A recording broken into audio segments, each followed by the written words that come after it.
Hello friends, welcome back your YouTube channel goal of life with study. I hope आप सभी अच्छे होंगे और आपकी तैयारी अच्छे तरीके से चल रही होगी। जैसा कि आपको पता है, हम इम्पोर्टेंट टॉपिक्स पर वीडियो ला रहे हैं लगातार जब तक आपका एग्ज़ाम होने वाला है बायोलॉजी का, 12th बायोलॉजी का, चाहे वो आप यूपी बोर्ड से हैं या फिर किसी भी बोर्ड से हैं। तो वहाँ पर यदि आपका बायोलॉजी का एग्ज़ाम होने वाला है, मोस्टली हम यहाँ पर फोकस करेंगे यूपी बोर्ड को। यूपी बोर्ड का एग्ज़ाम आपका 27 फरवरी को है।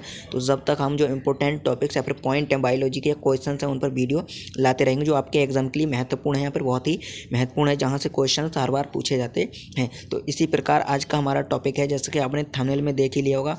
आज का हमारा टॉपिक है जैव नियंत्रण या जैव नियंत्रण कारक के रूप में सूक्ष्म जीव। उसके बारे में हम यहाँ पर वर्णन करने वाले हैं। देखते हैं। जैव नियंत्रक या फिर जैव नियंत्रण कारक है, जैव नियंत्रणीय कारक के रूप में सूक्ष्म जीव, यानी कि हम कह सकते हैं इसको इंग्लिश में, यदि बात करें इंग्लिश में क्या हो जाएगा, microbes in bio control agent, जैव नियंत्रक के रूप में सूक्ष्म जीव। तो जैव नियंत्रक के रूप में जो सूक्ष्म जीव हैं वो किस प्रकार कार्य करते हैं, देखते हैं। रसायन, कीटनाशी, पीड़कनाशी और शाकनाशी के रूप में रासायनिक पदार्थों का उपयोग मानव व अन्य जीव जंतुओं के लिए हानिकारक सिद्ध हुआ है। यानी कि जो हमारे केमिकल द्वारा बनाए हुए रसायन, कीटनाशक या पीड़कनाशक या फिर शाकनाशक होते हैं, उनसे क्या होता है, मनुष्य में विभिन्न प्रकार के रोग उत्पन्न हो रहे हैं या फिर जो अन्य जंतु हैं उनमें भी रोग देखने को मिल रहे हैं, समस्याएँ देखने को मिल रही हैं। इनका पर्यावरण पर भी प्रतिकूल प्रभाव पड़ा है। ये फल सब्जी पर हानिकारक प्रभाव डालते हैं, जिससे मानव को हानि होने की संभावना होती है। अतः सूक्ष्म जीवों को पीड़कनाशक का अर्थ होता है कि जो पौधों को नुकसान पहुंचाते हैं उनको नष्ट करना। पीड़कनाशक के रूप में प्रयोग में लाने की संभावना पर कार्य चल रहा है। रोगजनक जीवाणु, विषाणु तथा कुछ प्रोटोजोआ द्वारा पीड़क कीटों को संक्रमित करके नष्ट किया जा सकता है। देखते हैं। इसमें पहला जो हमारा हेडिंग है वो क्या हो जाएगा, वायरस तथा नियंत्रक, यानी वायरस को जैव नियंत्रक के रूप में कैसे उपयोग किया जा सकता है। तो WHO वर्ल्ड हेल्थ ऑर्गेनाइजेशन ने बैक्यूलोवायरसिस को पीड़कनाशक के रूप में उपयोग में लाने का समर्थन किया है। इनके उपयोग से मानव जाति पर कोई प्रभाव नहीं पड़ेगा, कोई प्रतिकूल प्रभाव नहीं पड़ेगा। इससे क्या होगा, यदि वायरस को पीड़कनाशक के रूप में, यानी ये वायरस इसका उदाहरण हो जाएगा मुख्यतः NPV, न्यूक्लियर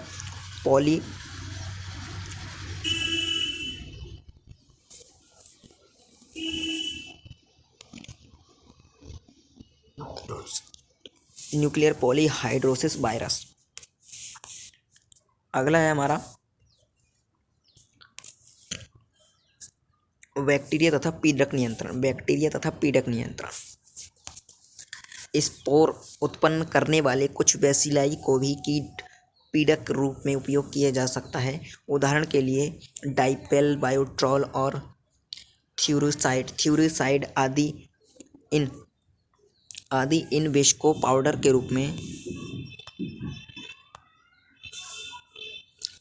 रूप में या फिर पानी में घोलकर फसलों पर छिड़काव किया जाता है।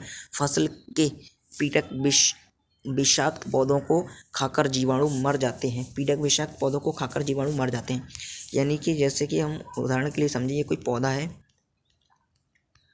और ये जो पौधा है इसमें क्या है, इस पर छिड़काव किया गया है, जो हमने पढ़ा था वाइट्रोल या फिर थ्यूरिसाइड और डाइपेल। ये क्या है, एक जीवाणुओं द्वारा बनाए हुए पीड़कनाशक हैं। अब इनको कोई कीट यदि खाता है, इस पौधे को कोई कीट खाता है तो क्या होगा, उस कीट की डेथ हो जाएगी, लेकिन इस पौधे पर और वातावरण पर और मनुष्य पर कोई इसका प्रतिकूल प्रभाव नहीं पड़ेगा, क्योंकि ये जीवों द्वारा बनाया गया है। तो जिसके कारण इस पर वातावरण पर कोई प्रतिकूल प्रभाव। और अगेरिटा कवकों को पीड़क के नियंत्रण एवं नष्ट करने के लिए उपयोग में लाया जाता है, फिर लाया जा सकता है। अगर देखते हैं प्रोटोजोआ तथा पीड़क नियंत्रण। माइक्रोस्पोरिडा कुछ प्रजातियों को